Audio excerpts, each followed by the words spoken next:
이 시간 하나님께서 우리에게 주시는 말씀 보도록 하겠습니다. 사도행전 16장 1절에서 10절 말씀입니다. 사도행전 16장 1절에서 10절 말씀 제가 읽겠습니다.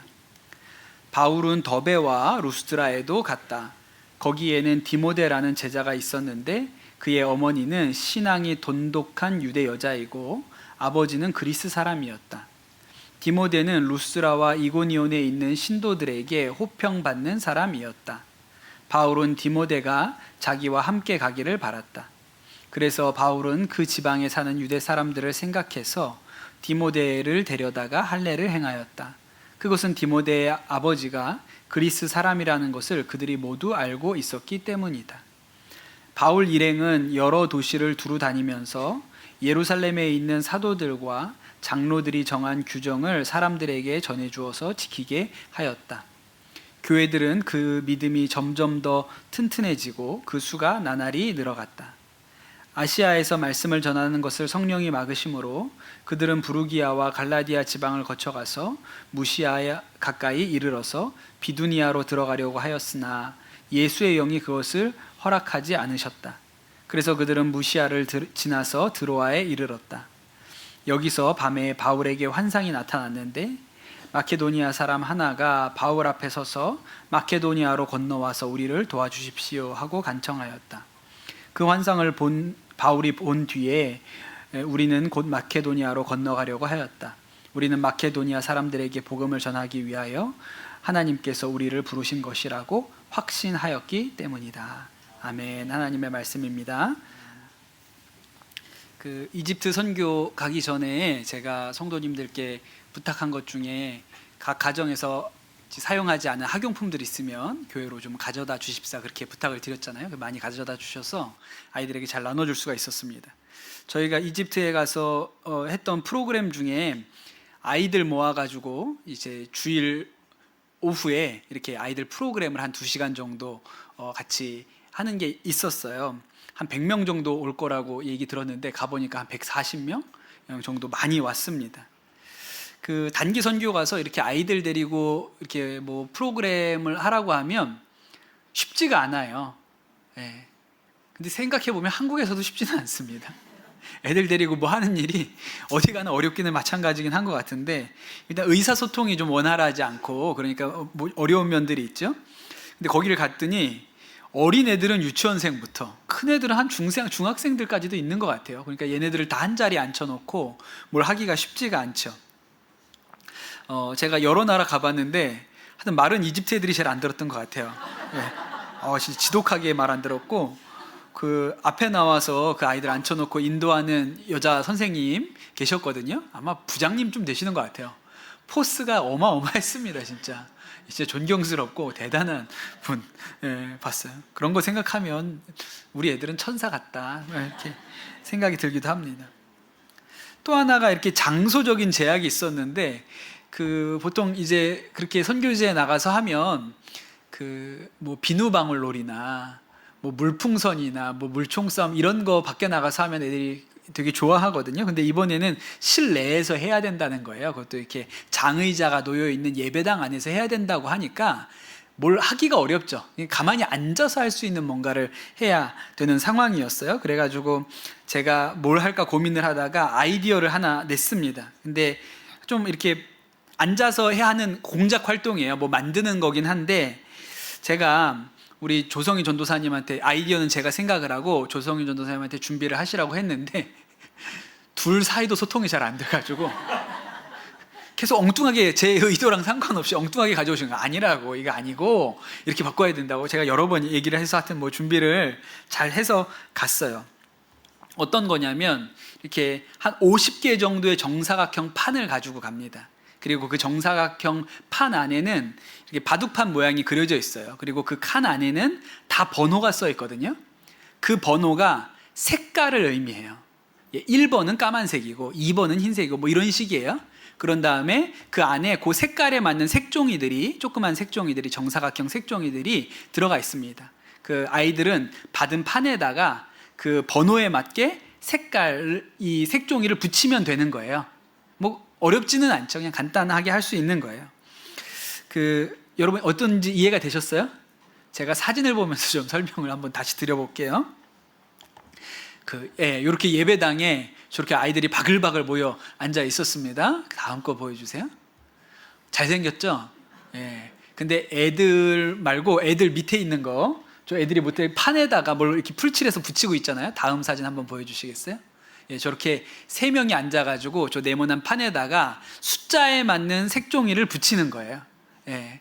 원래는 2명이 하나씩 주려고 그랬는데 140명이 오는 바람에 3명이 하나씩 해서 셋이 달라붙어서 합니다. 그러니까 아이들은 저기에다 뭘 붙이지만 전혀 이해를 못해요. 그렇죠? 예, 전혀 저게 무슨 그림인지도 이해를 못하고, 또 어린 아이들, 유치원생 같은 경우는 잘 못하죠. 예, 붙이는 것 자체가 쉽지가 않습니다.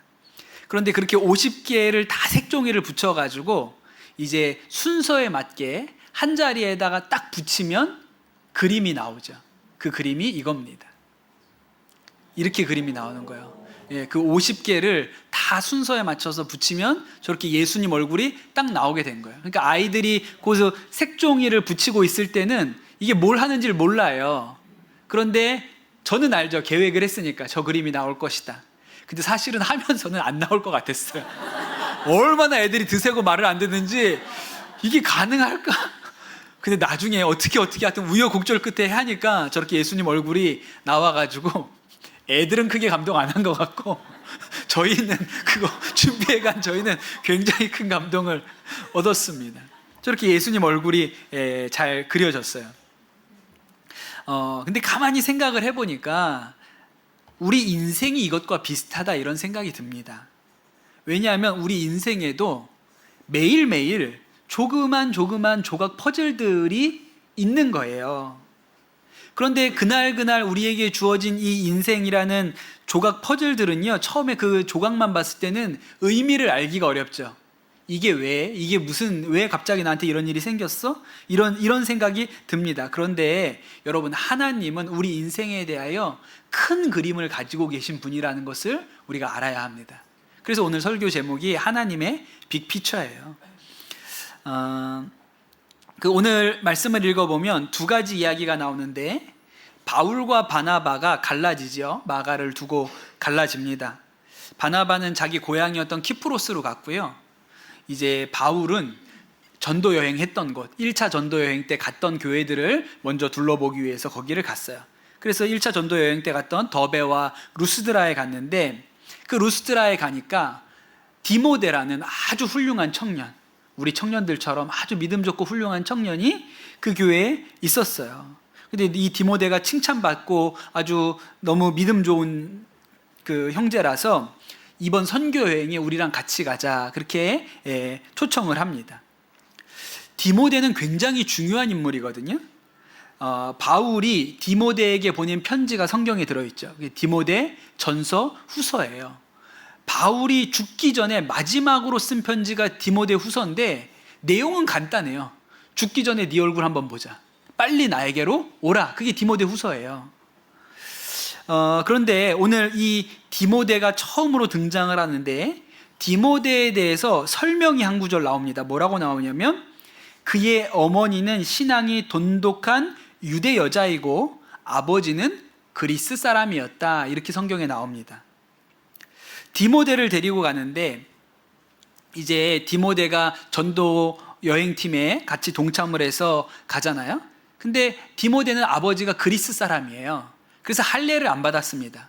그런데 바울의 전도 여행이 늘 회당에 먼저, 유대인의 회당에 먼저 들어가고 거기서 받아들이지 않으면 이방인에게로 가고 이런 식이잖아요. 근데 유대인에게 전도하러 가려면 디모데가 할례를 받는 것이, 유대인이라고 하는 것이 훨씬 유익할 것 같은 거예요. 그래서 이 디모데에게 할례를 먼저 받으라고 합니다. 그래서 디모데가 할례를 받았어요. 그리고 나서도 한 줄 나오는데 뭐라고 나오냐면, 디모데의 아버지가 그리스 사람이라는 것을 그들이 몰두 알고 있었기 때문이다, 그렇게 나와요. 그러니 이 디모데의 어머니는 하나님을 잘 믿는 사람이었고, 유니게라고 우리가 알고 있죠. 그리고 그 아버지는 하나님을 알지 못하는 그리스 사람이었다는 것이 디모데를 설명하는 되게 중요한 요소예요. 어머니는 믿음 좋은 사람이었지만 아버지는 믿음이 없었다, 이런 얘기가 계속 써 있죠. 여러분 한번 생각해 보십시오. 디모데의 아버지가 믿음이 없는 사람이었다라는 것이 디모데의 인생에 플러스가 됩니까? 마이너스가 됩니까? 퍼즐로 치면 어두운 퍼즐입니까? 밝은 퍼즐입니까? 흔히 우리가 생각할 때는 이게 안 좋은 조건처럼 보이죠. 이왕이면 믿음 좋은, 부모님이 둘 다 믿음이 다 좋은 이런 집안에서 사람이 자라면 믿음도 좋고 잘 클 거라고 우리가 그렇게 생각하잖아요. 유기성 목사님이 자주 하시는 얘기 중에 3대째 목회자 가정에서 태어나서 이렇게 얘기하잖아요. 마치 바울이 나는 베냐민 지파 사람이요 이렇게 하는 것처럼 나는 3대째 목회자 가정에서 태어나서 이렇게 얘기하시잖아요. 예, 그래서 3대째 목회자 가정에서 태어나서 팔자로 목사가 됐다 이런 얘기를 하세요. 저는 그 얘기 들을 때마다 무슨 생각이 드냐면 나는 팔자에도 없는 목회를 하는 사람이구나. 누구는 팔자로 목회를 하는 반면에 나는 팔자에도 없는 목회를 한다 그런 생각이 듭니다. 왜냐하면 저희 집안 일가 친척 엄씨 중에 목사가 한 명도 없습니다. 저 하나밖에 없어요. 예. 제가 설교 중에 자주 말씀드렸지만 저희 집이 어떤 집이냐면 어머니는 믿음 좋으셨죠. 예. 그러나 아버지는 이방인이었습니다. 그리스 사람은 아닌데 조선 사람이기는 한데 이방인이었어요. 그 말은 믿음이 없었다는 얘기죠. 예. 저희 아버지는 술 좋아하시고 친구 좋아하시고 노는 거 좋아하시고 그래도 주일 예배는 나오시는 그런 분이셨습니다. 그러니 제 어린 시절에는 분란이 많았어요. 아버지가 술 먹고 늦게 들어오시면 늘 어머니와 다툼이 있었고 어렸던 저는 그냥 입을 뒤집어 쓰고 자는 척 하는 것 말고는 도리가 없었습니다. 여러분 생각해 보세요. 저의 인생의 이 퍼즐, 아버지가 이방인이었던 이 퍼즐이 밝은 퍼즐입니까? 어두운 퍼즐입니까? 그런데 제가 목회를 하면서 깨달은 게 있는데 뭐 100%다 그렇다고 말하기는 어렵습니다만 부모님이 둘 다 믿음이 좋은데 자녀들이 영 믿음이 없는 경우가 꽤 있어요. 특별히 제가 신학교에 갔을 때 보면 신학교에는 목사님 자녀들이 많습니다. 장로님 자녀들도 많아요. 그런데 그 중에 억지로 온 사람도 많아요. 보면 믿음은 1도 없어.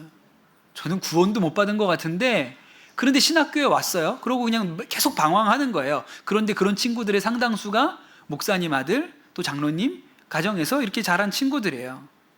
반대로 제가 목회를 하면서 보니까 부모님 중에 예수 믿는 사람이 없어요.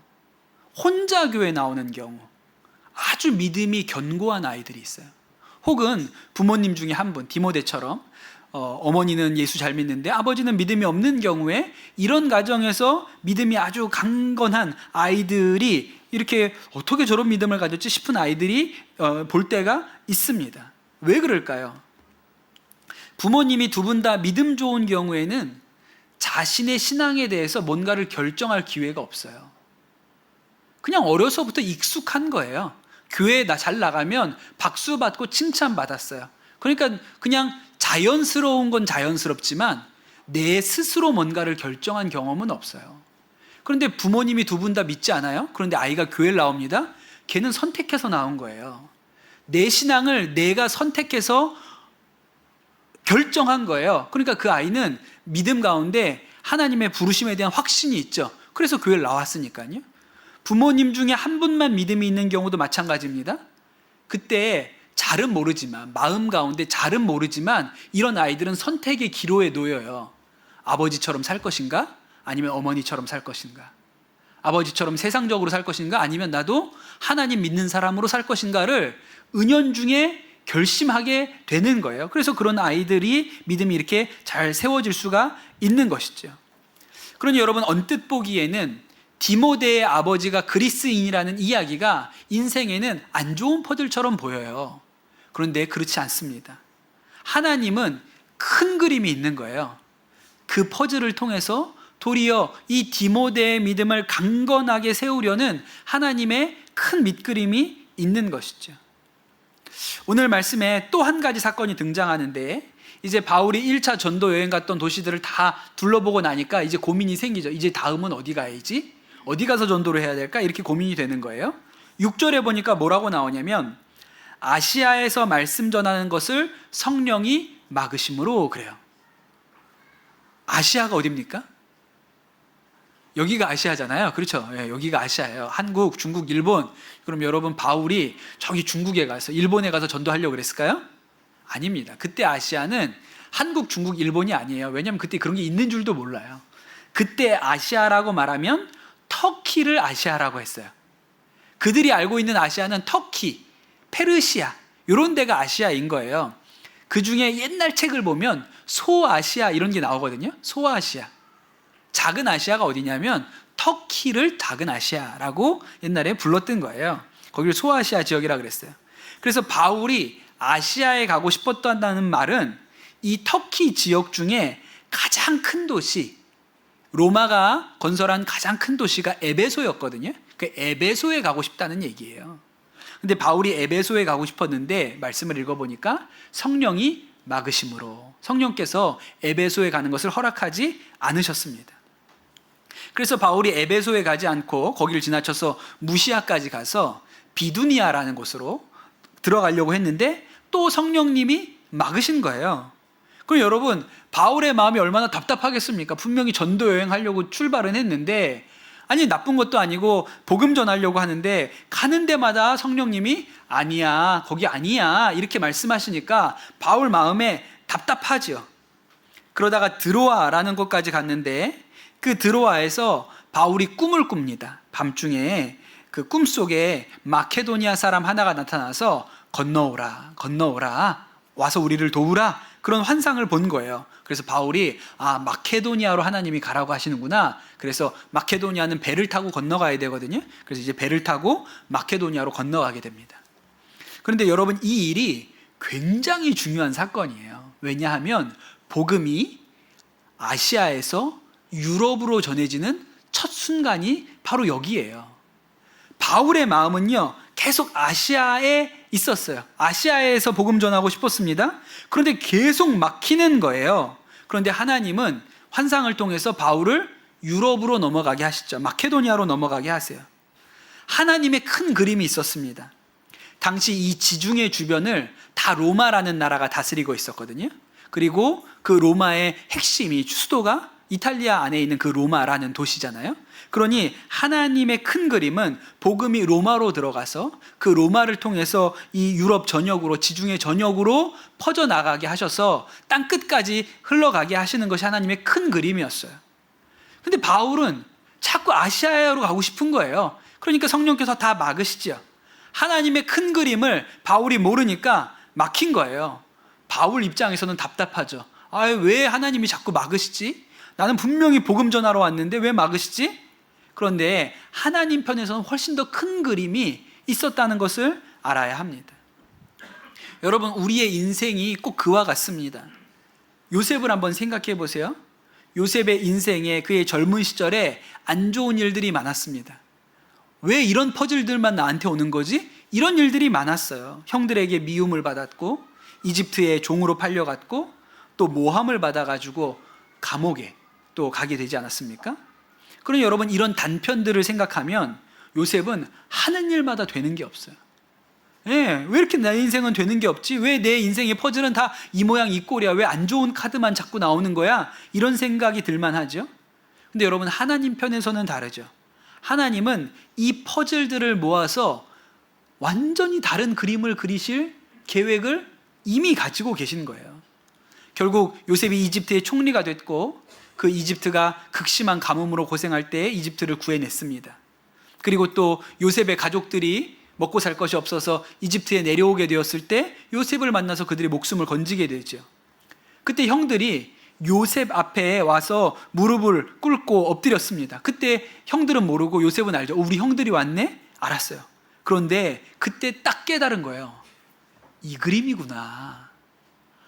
이 그림이 그려지려고 내 인생의 앞에 그런 퍼즐들이 있었구나. 이렇게 해서 이게 하나의 그림이 나오는 거구나. 그때 깨달은 거예요. 이미 하나님께서 요셉에게 큰 그림을 보여주셨던 일이 있습니다. 요셉이 자다가 꿈을 꿨죠. 형들의 곡식단이 자신의 곡식단에게 절한 거예요. 또 한번 또 꿈을 꿨는데 하늘의 해와 달과 11별이 자신에게 절하는 꿈을 꿨어요. 이 꿈 때문에 이집트에 팔려간 거잖아요. 그런데 그때는 그 꿈을 몰랐어요. 이게 무슨 내용인지, 이게 내 인생과 무슨 관련이 있는지 몰랐습니다. 그러나 여러분, 하나님께서 요셉에게 그 꿈을 꾸게 하셨을 때 이미 하나님은 큰 그림이 있는 거예요. 이런 일이 일어날 것이다. 내 인생의 그 하루하루의 그 작은 퍼즐들이 모여가지고 나중에 이런 그림이 그려질 거야 라고 하나님이 계획을 가지고 계셨죠. 그리고 삶의 어느 순간에 딱 오니까 이 그림이구나, 이 그림을 그리시려고 그런 퍼즐 조각들이 내 인생들에 들어온 거구나 라고 깨닫게 되는 거죠. 여러분, 가만히 여러분의 인생을 한번 들여다보십시오. 여러분의 인생의 그 조각들이 하나님이 그리시려는 큰 그림의 일부입니다. 제가 초등학생 때, 그때가 이제 가정마다 이렇게 캠코더라는 기계가 보급되던 무렵이었어요. 그래서 이제 옛날에는 방송국에서나 영상을 찍을 수 있었는데 집에서도 이제 그런 일을 할 수 있게 되는 시절이 열렸습니다. 그러면서 학교마다 뭐가 생겼냐면 방송실이 생겼는데, 이렇게 뉴스처럼 영상을 찍어가지고 이제 교실로 이제 틀어주는 뭐 이런 것들을 학교마다 했어요. 저희가 다녔던 학교에서도 이제 방송반이 만들어져서 매일매일 이렇게 뉴스와 같이 이렇게 그날의 소식들이 이렇게 가는 거를 한다고 아나운서들을 모집한다고 뽑았거든요. 제가 하고 싶은 거예요. 나대기를 좋아해가지고 그때는 아직 제가 그때 저의 MBTI를 알지 못했기 때문에 나는 나대는 걸 좋아하는 사람이야 이렇게 생각해서 그때 그게 하고 싶었어요. 그래가 했는데 뭐 경쟁률이 높죠. 초등학생들이 얼마나 그런 거 다 막 하고 싶어 하겠습니까? 근데 또 하나 저에게 중요한 아주 이렇게 든든한 게 있었는데, 저희 어머니가 한치맛 바람을 하셨어요. 그 초등학교 때만 해도. 또 어머니의 후광을 입어가지고 제가 교내 방송의 진행자가 되었습니다. 일주일 중에 하루를 맡아서 하는 거예요. 저랑 우리 여자 아나운서 은봉이 누나라고, 지금도 기억나요. 은봉이 누나, 송은봉이었는데 너무너무 잘하고 좋은 누나였어요. 근데 막상 하고 나니까 이게 처음에는 막 앞에 텔레비전에 얼굴이 나가니까 얼마나 이게 신나는 일이에요. 근데 그 꿈을 꾸고 했는데 막상 시작하고 나니까 힘든 거예요. 원고도 써야 되고요. 그 다음에 뭐 읽는 연습도 해야 되고. 근데 그것보다 진짜 힘든 게 뭐였냐면, 그때 제가 비염이 좀 심했어요. 그래서 아침에 일어나면 콧물이 늘 나고 코맹맹이 소리가 나는 거예요. 참 이상하게도 점심 지나면 괜찮은데 오전에는 계속 콧물이 나고 코맹맹이 소리가 나요. 그런데 방송은 오전에 하거든요. 그러니 엄청나게 스트레스를 받는 거예요. 왜냐하면 방송마다 코맹맹이 소리로 나가니까. 나중에는 제가 지나가잖아요. 그럼 애들이 코맹맹이다. 여러분, 초등학생 때 이거 감당하기 어렵습니다. 지나다니면 코맹맹이 너무 노이로제에 걸릴 만큼 스트레스를 엄청나게 받았거든요.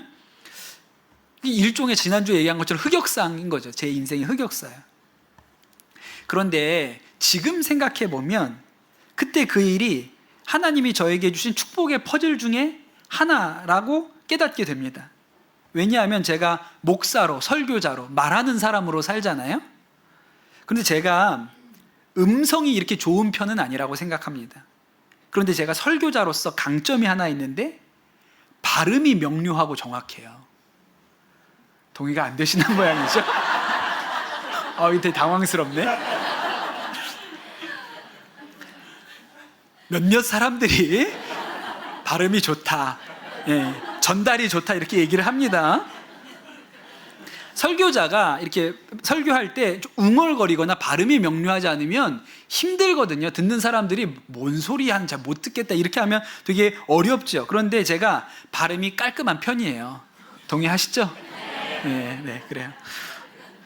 그런데 여러분, 왜 어떻게 그렇게 됐을까요? 제가 목사 되려고 따로 노력한 게 아니고, 그 초등학교 4학년 때 아나운서 하면서 매주 원고 읽는 연습을 한 거예요. 의도하지 않게. 그냥 그때는 그거 해야 되니까 울면서 했어요. 코맹맹이 소리 나면서 울면서, 엄마 나 그만하고 싶어. 야, 너 지금 그만두면 안 돼. 그래가지고 울면서 그거 했죠. 계속 원고 읽고. 코맹맹이 소리가 나니까 발음이라도 또렷해야지, 말이라도 해야지. 그래가지고 그 스트레스 받으면서 원고 읽고 이런 일들을 늘 했거든요. 근데 그때는 그게 어두운 퍼즐이었는데 제 인생의 그림 전체 중에 그 하나의 퍼즐이 들어오니까 하나님의 큰 그림이 이런 계획이 있으셨던 거구나 라고 깨닫게 되는 일이 일어난 것이죠.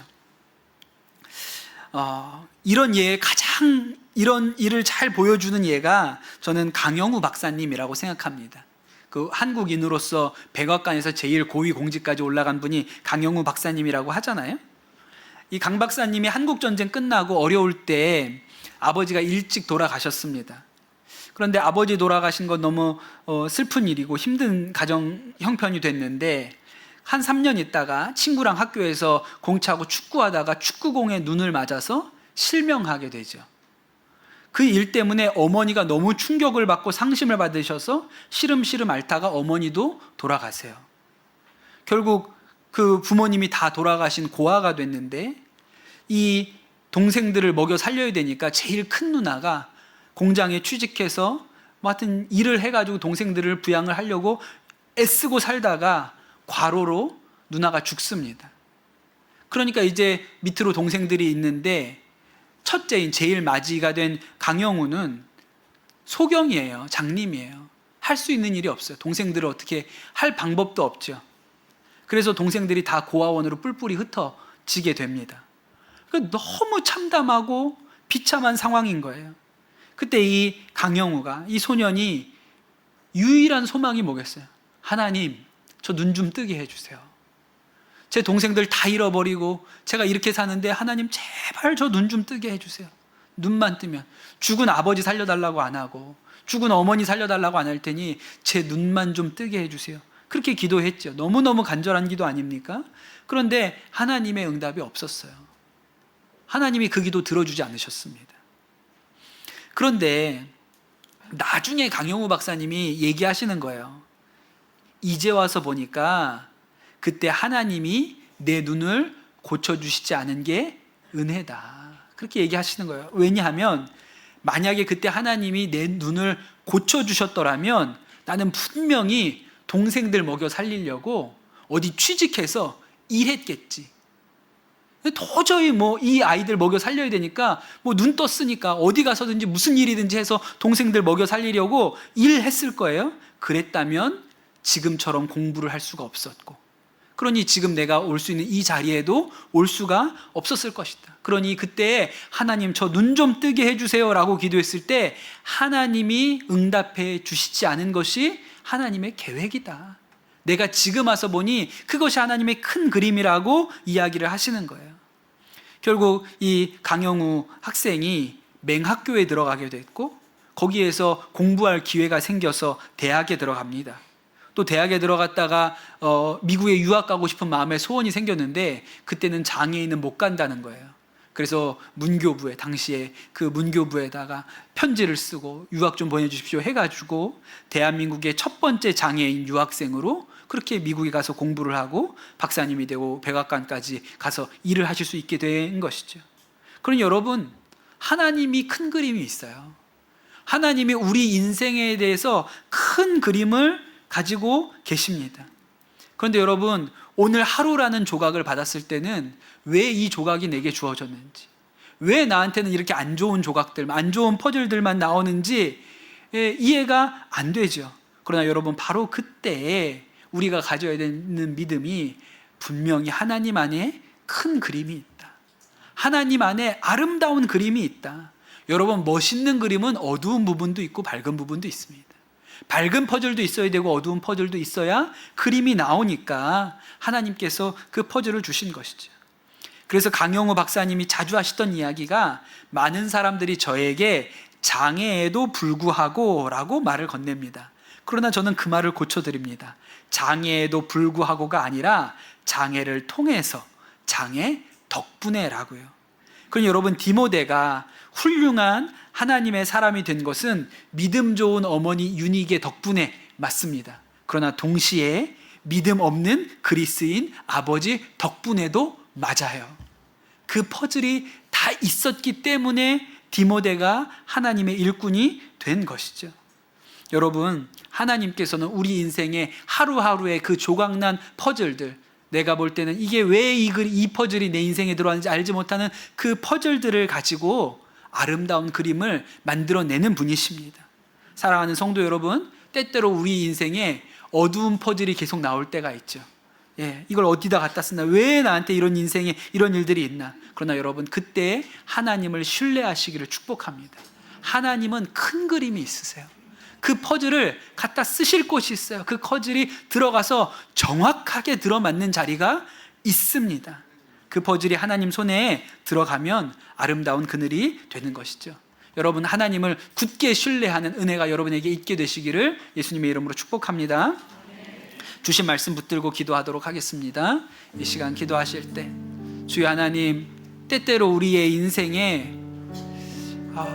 왜 이런 일이 내 인생에 찾아오는가 싶은 일들이 있습니다. 때때로 낙심하기도 하고 좌절하기도 하지요.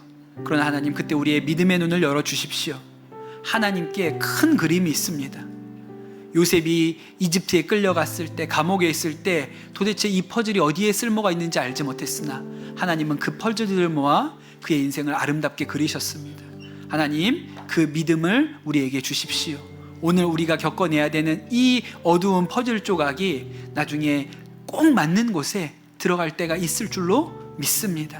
하나님, 우리가 그것을 신뢰케 하여 주시옵소서. 이 시간 우리 합심해서 기도하도록 하겠습니다. 기도합시다.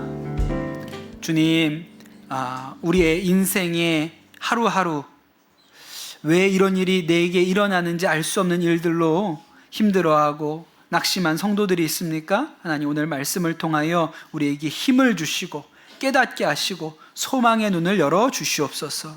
하나님께서 우리의 인생에 큰 그림이 있으십니다. 그냥 어쩌다가 우연히 살아가는 인생이 아니요, 하나님이 우리를 향하여 예비하신 큰 그림이 있음을 우리가 믿습니다.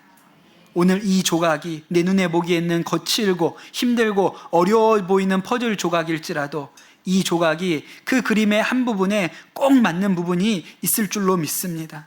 주여 하나님, 우리가 믿음 잃지 않게 도와주시고 우리가 이 믿음 가운데 견고히 서게 하여 주시옵소서. 그리하여 우리가 어느 순간 이 그림이었구나 하나님을 찬양하고 하나님의 계획을 높이는 그날이 오게 하여 주옵소서. 감사합니다. 모든 말씀 우리 주 예수 그리스도의 이름으로 기도드립니다. 아멘.